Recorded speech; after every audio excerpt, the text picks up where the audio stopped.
ربه وأسلم قال أسلمت لرب العالمين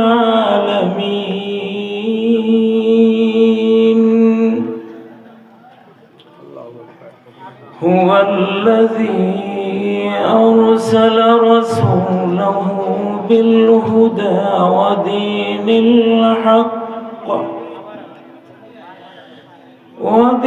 الحق ليظهره على الدين كله ولو كره المشركون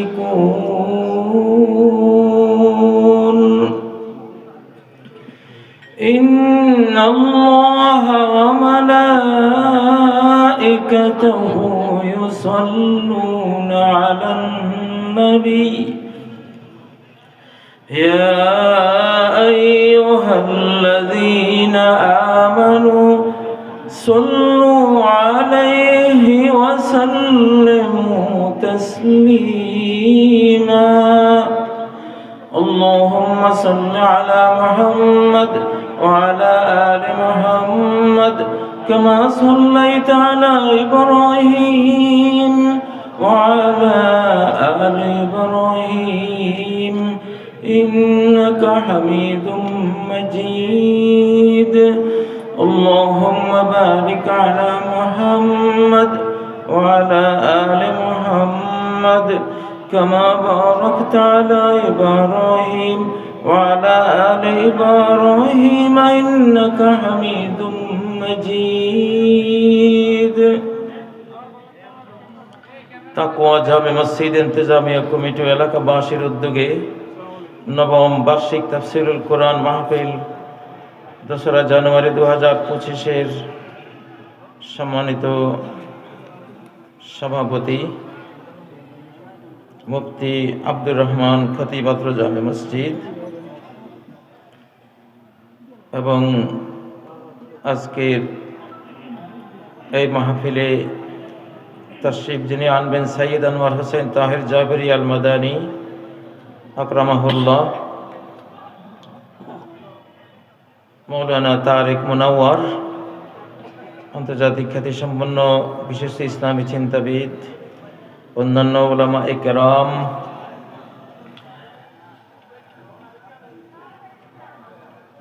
শত সহস্র উলামা ইকরামের পদধূলি ধন্য এই বশিকপুরের এবং বশিকপুরের আশপাশ বড়ালিয়া, ধুলাকান্দি সহ রশিদপুর আশপাশের বিভিন্ন অঞ্চল থেকে নিকট দূর থেকে আগত আমার শিশুকালের বন্ধুরা,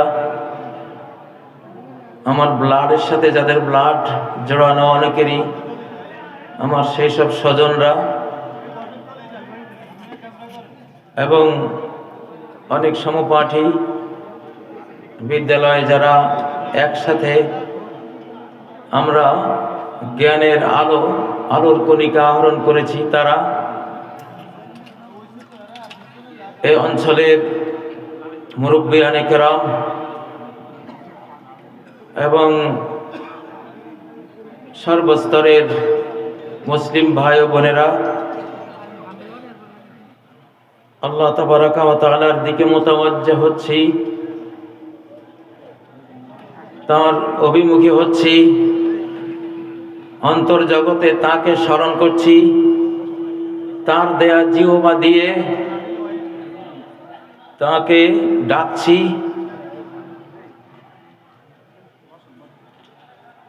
এই পৃথিবীর ক্ষণস্থায়ী সামান্য জীবন নিয়ে আমরা এখানে এসেছি অনন্তকালের পাথেয় সংগ্রহের জন্য। আল্লাহ বলেন, ওয়াতাযাওয়াদু ফাইন্না খায়রাজ যাদিত তাকওয়া, পাথেয় সংগ্রহ করো। এই পৃথিবী তোমার অনন্ত লোকের, আখিরাতের, হেয়ার আফটারের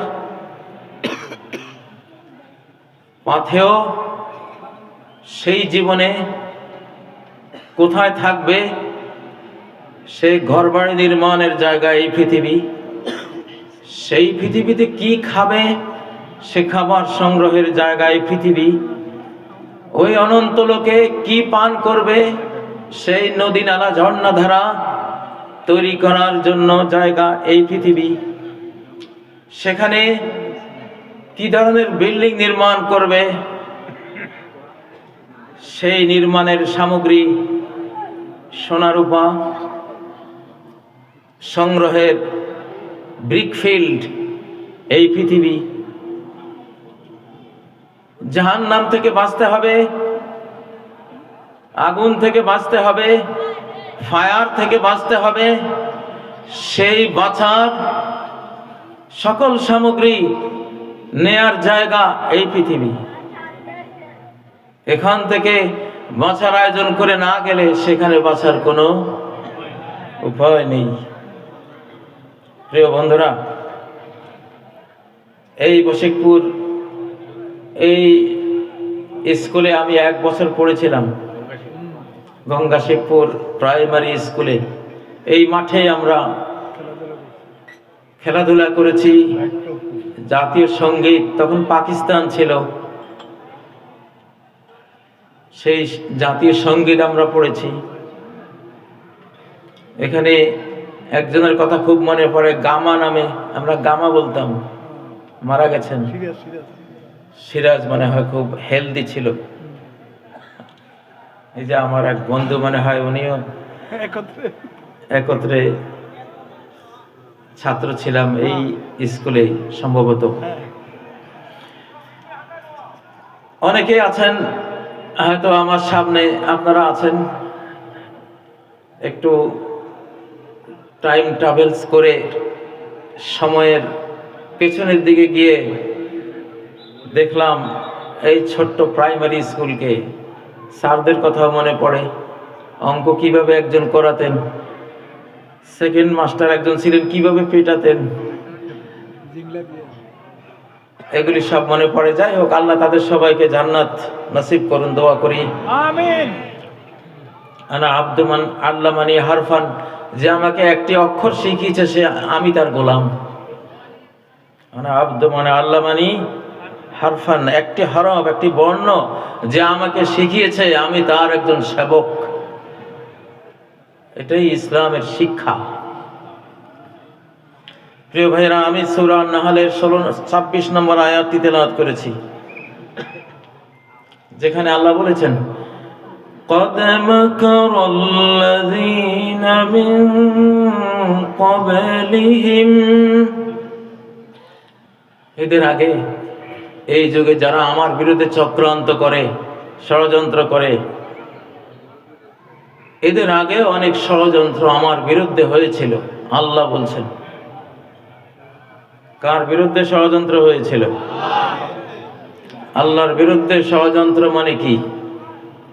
আল্লাহকে সেজদা না করে বট গাছকে সেজদা করা, এটা আল্লাহর বিরুদ্ধে ষড়যন্ত্র।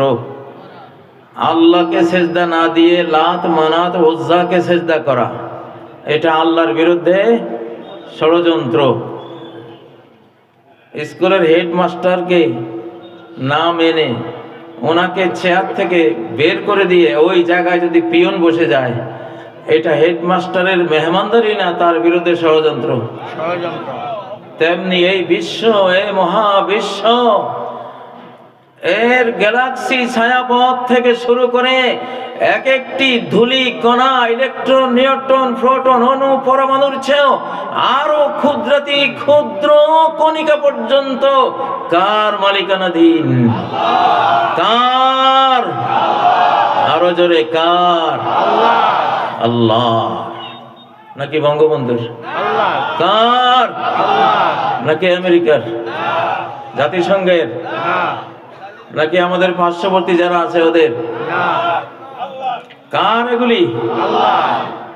আল্লাহু আকবার।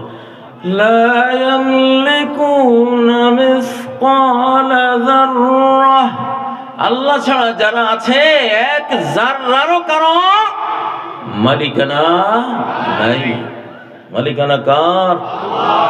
আল্লাহ। প্রিয় ভাইরা,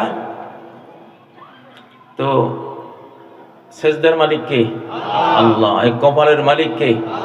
এই হাতগুলির মালিক কে? সেজদা দিতে দুটো হাঁটু লাগে, হাঁটুর মালিক কে? দুটো পাও ব্যবহার করতে হয়, পায়ের মালিক কে? আল্লাহ। তো সেজদা পাওয়ার হক কার? অধিকার কার? সুবহানাল্লাহ। তাহলে যারা মূর্তিকে সেজদা দেয় তারা আল্লাহর বিরুদ্ধে ষড়যন্ত্রকারী। যারা লাত মানাত ওজ্জা পূজারী, যারা গণেশ নারায়ণ পূজারী, আল্লাহ বলছেন তোরা আমার বিরুদ্ধে, আমার রাজ্যে, আমার সাম্রাজ্যে, আমার এই মহাবিশ্বে তোরা আমার জায়গায় মূর্তি বসিয়েছিস, আমার জায়গায় লাত মানাত ওজ্জা বসিয়ে দিয়েছিস, আমার জায়গায় লক্ষ্মী দেব দেবী কতগুলি নাম সর্বস্ব, ভেতরে কিছুই নেই, এসব কিছু বসিয়ে দিয়েছিস। তোদেরকে আমি জাহান্নামে জ্বালাবো কিয়ামতের দিন। তোদের মাবুদ গুলিকেও আমি জাহান্নামে জ্বালাবো। ঠিক না? وقودها الناس والحجارة أعدت للكافرين। ওই জাহান্নামের ফুয়েল, ওই জাহান্নামের জ্বালানি হবে যে মানুষ মূর্তি পূজা করেছে, সেই মানুষ, আর যেই পাথর দিয়ে মূর্তি বানিয়েছে ওই পাথরগুলো আমি ওই জাহান্নামের জ্বালানি বানিয়ে দেব সেদিন। মালিকানা কার? আল্লাহর। এই পৃথিবীতে কেউ যদি মাজারে গিয়ে বলে বাবা আমাকে একটা ছেলে দাও, এটা আল্লাহর বিরুদ্ধে ষড়যন্ত্র করলো, অভ্যুত্থান করলো, আল্লাহর বিরুদ্ধে কু করলো। সে আল্লাহ দ্রোহী, ক্ষমাহীন অপরাধে অপরাধী, সে একজন ক্রিমিনাল, সে একজন মহাপাপী। ঠিক না? সন্তান কে দেয়? আল্লাহ। বাংলাদেশে গত 17 বছর ভিতরে ভিতরে এরা মূর্তি পূজা করত। বঙ্গভবনে কি জানি ফেরাউনের ছবি আর কিছু মূর্তির চিহ্ন পাওয়া গেছে, আমরা খবর পেয়েছি। ঠিক না? আল্লাহ হেদায়েত করুন ওদেরকে। তো তাদের উপরে আল্লাহ একটা আযাব নাজিল করেছিলেন, এমন আযাব যে আযাবের নাম পৃথিবীর কেউ শুনে নাই। 17 বছর যারা আল্লাহর বিরুদ্ধে ষড়যন্ত্র করেছে, আল্লাহ তাদের উপরে এমন একটা আযাব নাজিল করেছেন যে আযাবের নাম না নূহ আলাইহিস সালাম শুনেছেন, না কোনো ইব্রাহিম আলাইহিস সালাম শুনেছেন, না কোনো মূসা আলাইহিস সালাম শুনেছেন, না কোনো ঈসা আলাইহিস সালাম, না কোনো মুহাম্মদ সাল্লাল্লাহু আলাইহি সাল্লামের যুগে এই আযাব আসছে। এটা পৃথিবীর কোনো ইতিহাসে, কোনো কিতাবে, কোরআনে কোথাও এই আযাবের নাম নাই। এমন এক সাংঘাতিক অকল্পনীয় আযাব নাজিল হয়েছে। সেই আযাবের নাম হলো সমন্বয়ক।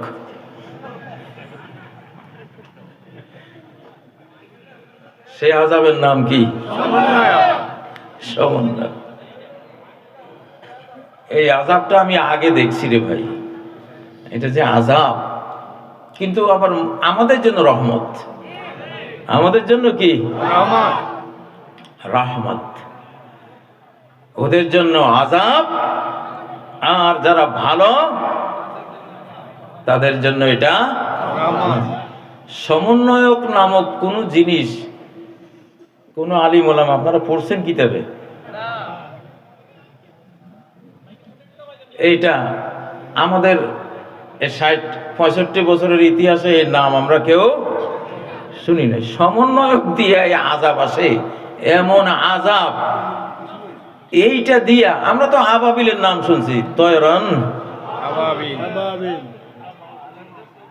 এই সমন্বয়ক আল্লাহ তাআলা নিয়ে আসছেন। ওরা তো গোয়েন্দা, ওদের যত রকমের অ্যাক্টিভিটিস আছে, মোবাইল, এই যে ওই পেগাসাস, এইটা সেইটা সব তারা চোখের সামনে সব দেখে। কাজী সাহেব কই যাইতেছে, কার সাথে কথা বলতেছে, সব দেখতেছে। আল্লাহ কয় রাখ, তোর এই পথে আযাব আসবে না, আযাব আসবে এমন পথে যেটা কেউ জানে না, তুইও জানোস না, যারে দিয়ে আমি আযাব দেওয়াবো তারাও জানে না। সেই রেজিমের উপরে আযাব পড়েছে। আযাবের নাম কি? জোরে বলেন। নতুন আযাবের নাম কি? নতুন আযাবের নাম কি? আরে মিয়া পোলাপান কই একটু।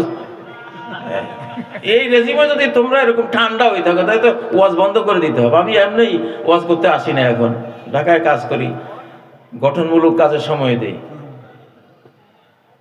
এই নতুন আযাবের নাম কি?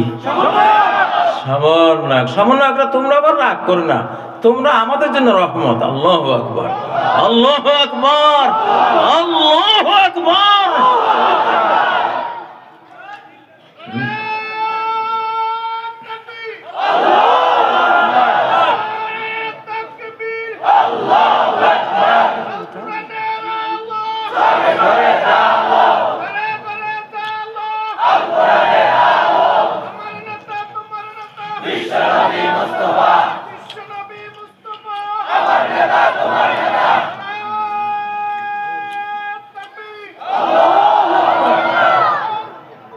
আল্লাহর কাছে নিত্য নতুন আযাবের কোনো অভাব আছে? সামনে যদি ওরা আরো বাড়াবাড়ি করে আবার যে কি আসে, আমি সেই চিন্তায় আছি। সামনে যেটা আসবে ওটা কিন্তু আগেরটা আসবে না, সব নতুন ভেরিয়েশন। আল্লাহ তাআলা কি বলেন? 26 নম্বর আয়াত সূরা নাহলের, ফাআতাল্লাহু বুনিয়ানাহুম মিনাল কওয়াইদ। আল্লাহ তাদের ক্ষমতার প্রাসাদে হামলা করলেন ফাউন্ডেশনে গিয়ে। কোথায়? ফাউন্ডেশনে। দেখেন না, বুলডোজার লাগিয়ে দেয় বিল্ডিং এর নিচে, নিচতলা লাগায়, পিলারে লাগায়, একটা ধাক্কা দেয়, 50 তলা 100 তলা জাতক আস্তে বসে যায়। ঠিক না? ফাতাল্লাহু বুনিয়ানাহুম মিনাল কওয়াইদ। আল্লাহ তাদের কওয়াইদ, ফাউন্ডেশনে গিয়ে আঘাতটা হানলেন। فخر عليهم السقف من فوقهم। উপরে যে ছাদটা ছিল, ক্ষমতার ছাদ, ক্ষমতার ছাদ যেটা ছিল, সচিবালয় ছিল, সেনাবাহিনী ছিল, ক্ষমতার পুলিশ বাহিনী ছিল, ক্ষমতার র্যাব ছিল, ক্ষমতার বিজিবি ছিল, ক্ষমতার ডিজিআইএফ ছিল, সিআইডি ছিল, এনএসআই ছিল, সাথে র ছিল। কি ছিল? সব ধবাস করে মাথার উপরে পড়ছে, একেবারে শেষ।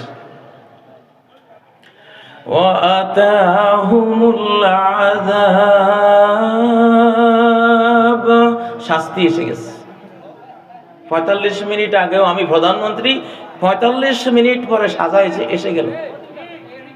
ঠিক না? ঠিক না? وَأَتَاهُمُ الْعَذَابُ مِنْ حَيْثُ لَا يَشْعُرُونَ।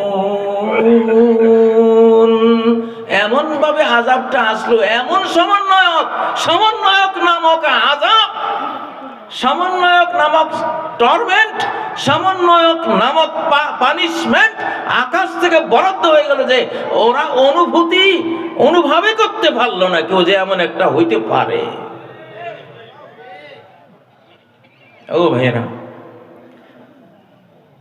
আল্লাহর নিয়মের মধ্যে এটা আছে। আল্লাহ এখন ইসলামকে বিশ্বব্যাপী বিজয়ী করবেন। বিশ্বব্যাপী মুসলিম উম্মাকে বিজয়ী করবেন। বিশ্বব্যাপী এই বাংলাদেশ ইনশাআল্লাহ এই ব্রেইনি অত্যন্ত তীক্ষ্ণ বুদ্ধি সম্পন্ন এই বাংলাদেশী জাতি বিশ্ব নেতৃত্ব দেবে ইনশাআল্লাহ। ইকোনমিস্ট পত্রিকা অলরেডি ইতিমধ্যে ঘোষণা দিয়েছে এই বছরের কান্ট্রি অফ দ্য ইয়ার হলো বাংলাদেশ। তাকবীর দেন না মিয়া, আল্লাহু আকবার, আরো জোরে। আর বুড়ারা তাকবীর দেন তো, তাহলে বুড়ারা গরম হবে। বুড়া আপনি উঠেন তো।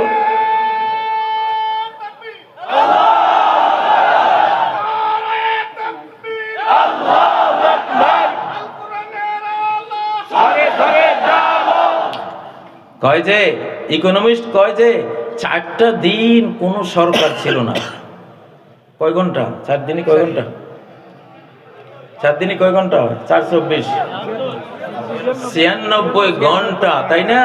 কোন সরকার ছিল না। আমেরিকার মতো উন্নত দেশে, ইউরোপের মতো উন্নত দেশে 1 ঘন্টা কারেন্ট না থাকলে, সরকার আছে সব ঠিক আছে, পুলিশ, ওদের যত রকমের বাহিনী সব, সিসি ক্যামেরা সব আছে, শুধু সরকার যায় নাই, খালি কারেন্টটা গেছে। ওই 1 ঘন্টায় হাজার হাজার ধর্ষণ, হাইজ্যাক, খুন ইত্যাদি ঘটে যাবে। আর এই বাংলাদেশের মানুষের মোরাল ভ্যালুস, নৈতিক মানটা, ওরা আশ্চর্য যে কেমন একটা জাতি। 96 ঘন্টা এদের কোন সরকার নাই দেশে, গোটা দেশ শান্ত, আলহামদুলিল্লাহ, আল্লাহু আকবার। মুরব্বি উড়ি একটা তাকবীর দেন না, বুড়া মিয়ার একটা তাকবীর। আল্লাহু আকবার,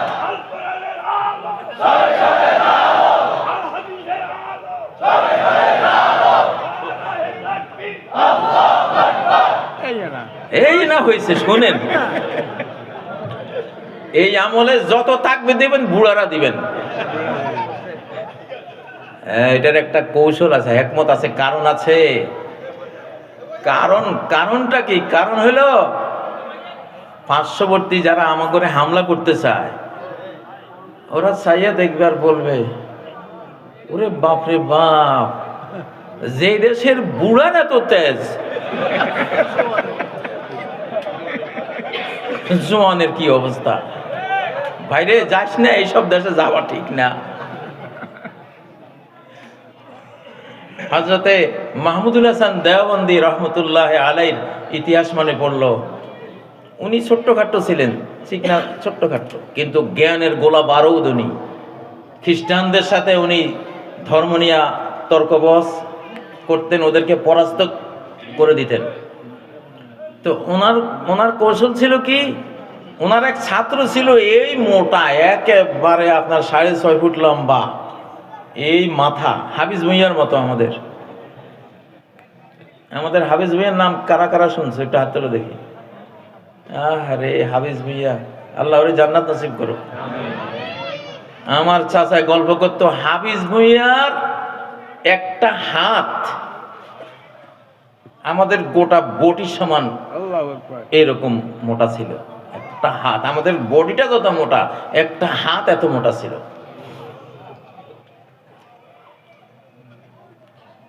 হাফিজ ভুঁইয়ার মাটির এই টুকরি, মাটির ওড়া তুলে দেওয়ার মতো কোনো লোক ছিল না। এত বড় পুরা মাটি ভর্তি করে কয়েকজনে তার মাথায় দিত। এই বশিকপুর, কিন্তু এই হাফিজ ভুঁইয়ার বশিকপুর কইলাম। পদ্মারহাট, আজকে পদ্মারহাট নিয়ে অনেক আপনারা গৌরব করেন। এই পদ্মারহাট পাইছেন কই? হাফিজ ভুঁইয়ার হাতে পাইছেন।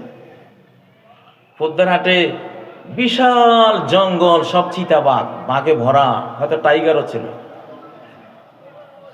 কেউ ওই জঙ্গল সাফ করতে সাহস পায় না। হাফিজ ভুঁইয়াকে দায়িত্ব দিয়েছে, তুমি সাফ করবা। একবারে সত্য ঘটনা, আমার চাচাদের মুখে আমরা বসে বসে শুনতাম এগুলো শিশুকালে। ওনারা হাফিজ ভুঁইয়াকে সচক্ষে দেখেছেন, শুনেছেন, প্রত্যক্ষ করেছেন। হাফিজ ভুঁইয়া পদ্মার বাজারের জঙ্গল সাফ করতে গেছে, বিশাল এক নারিকেল গাছের গোড়ায় বাঘ এসে এইভাবে ওকে আক্রমণ করে, সে বাঘের সামনে 2 ঠ্যাং ধরে এক বাড়ি মারি, এক আছাড় মারি নারিকেল গাছের গোড়া শোয়াই হয়ে গেল ঘুমা। এটা হাফিজ ভাইয়া, আই এম হাফিজ ভাইয়া, কি পেয়েছিস তুই? বুঝেন না? পরে বিকেল নাগাদ দেখতেছে যে 6টা বাঘ মেরে ওখানে স্তূপ করে রাখছে হাফিজ ভাইয়া। আরে তকবীর, বুড়া আপনি উঠেন না কেন? আপনি তকবীর দেন তো। হাফিজ ভুঁইয়া জিন্দাবাদ দেন।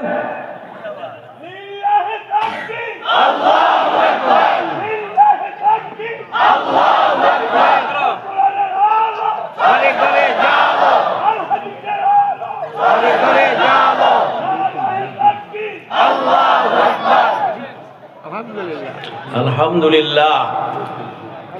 ও ভাইরা, তো মাহমুদুল হাসান দেওবন্দি রহমতুল্লাহ আলাইহি ওনার ছাত্র বসাইতেন পাগড়িওয়ালা, এই সাপ দাড়ি বিশাল। তো ওরে বলতেন তুই কিন্তু কোনো কথা কইস না, তুই চুপচাপ থাক। এটা আসলে তেমন তর্ক জানে না, আবা কাবা ফরাইয়া দেখা যায় কিরকম, মনে হয় যেন মহারাজ বসে রয়েছে। আর হুজুর তো ছোট্টখাট্ট। হুজুরে যখন বয়ান শুরু করছে, এক একটা বয়ান গোলা বারুদের মতো হুজুর দিচ্ছে। খ্রিস্টান মিশনারিরা কয় কি কয়, ये छोटा मौलवी इतना तेज है, ना जाने वो बड़ा मौलवी क्या क़यामत बर्पा कर देगा। এই ছোট হুজুরের এই অবস্থা, এই বড়টা শুরু করলে কি কিয়ামতটা হবে আজ এখানে, বাইরে দরকার নেই। মালা সর সর। হ্যাঁ বিলকুল সহি হয়। এটা তো ইতিহাস, এটা কোনো হেয়ালি কথা না, বাস্তব কৌশল। এটা কি কি নিতে হবে? কৌশল নিতে হবে আমাদেরকে। তো হাফিজ ভুঁইয়ার কথায় বসে করে হাফিজ ভুঁইয়া, এই জন্য এখন বুড়া দিয়ে আমরা মিছিল করব, বুড়া দিয়ে স্লোগান দেওয়াব। উপদেশটাও বসাইছি সব বুড়া, আলহামদুলিল্লাহ। ওরা বাপে ছেড়ে জওয়ানগুলি তো এখনো শুরু করে নাই, বুড়ারাই এত বাড়তেছে।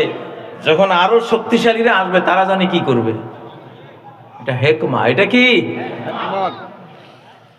হাফিজ ভুঁইয়া। হাফিজ ভুঁইয়ার অনেক কাহিনী। আস্ত নারিকেল গাছ কাঁধে নিয়ে চলে যেত। আমার চাচারা বলতো মারামারি লাগলে সে একটা লম্বা বাঁশ কোমরে গাঁথতো, বেঁধে যে 2 পক্ষ মারামারি করতেছে এই বাঁশ লই দৌড় দিত এইদিকে, দোনো পক্ষরে বাঁশের নিচে ডলি চলে। কিসের মারামারি? মারামারি কিসের? যদি তাবলিগ জামাতে এই মারামারিটা ওনার আমলে হইতো, হাফিজ ভুঁইয়ার বাঁশের ডলায় সব মারামারি ঠান্ডা হয়ে যেত। ভাই আমাদের এরকম হাফিজ ভুঁইয়ার দরকার আছে না নাই? চাই এরকম তাগড়া হাফিজ ভুঁইয়াদের দরকার বাংলাদেশের জন্য। ও ভাইয়েরা, হাফিজ ভুঁইয়ারা আল্লাহ মাফ করে দেন। বসে করে রত্ন আমার বাড়ির লগেই তো বাড়ি। তা হাফিজ ভুঁইয়া ওনার যখন একবারে বয়স শেষ, চোখ দর দিয়া পড়ে গেছে, দেখতে হলে এই ভ্রু তুলে তারপরে দেখা লাগতো। বিশাল এক গাছের গোড়া, ঢেকির লোট বানাবে ওটা পুকুরে। 6 জন তার বদিল্লা নিছে। বদিল্লাদেরকে কামলাদেরকে বলছে তোরা গোসল করার সময় আমার এই গোড়াটা তুলে দিস, এটা কাজে লাগাবো। 6 জনে চাইছে, পারে নাই। বুড়া দেখে টেকি কয় কি আচ্ছা থাক, বুঝছি তোরা পারতি না, তো আমি গোসলের সময় তুলি তো মনি। ওরা কে বুড়া মনে করছে তোমার আগে সেই দিন আছে। ওরা তামাশা দেখার জন্য বসে আছে। বুড়ায় বাঁশ একটা নিয়ে এটারে কিনারে আয়না 2টা হাত মেলছে, কয় জানো কেরানের মতো। ঠিকই ওই দুটো এমন লইয়া ফুটবলের মতো মেলা মারছে উপরে। লিল্লাহি তাকবীর। বশিকপুরে খালি আলেমের গল্প শুনছে, হাফিজ ভুঁইয়ার গল্প আজকে কইলাম। আল্লাহু আকবার।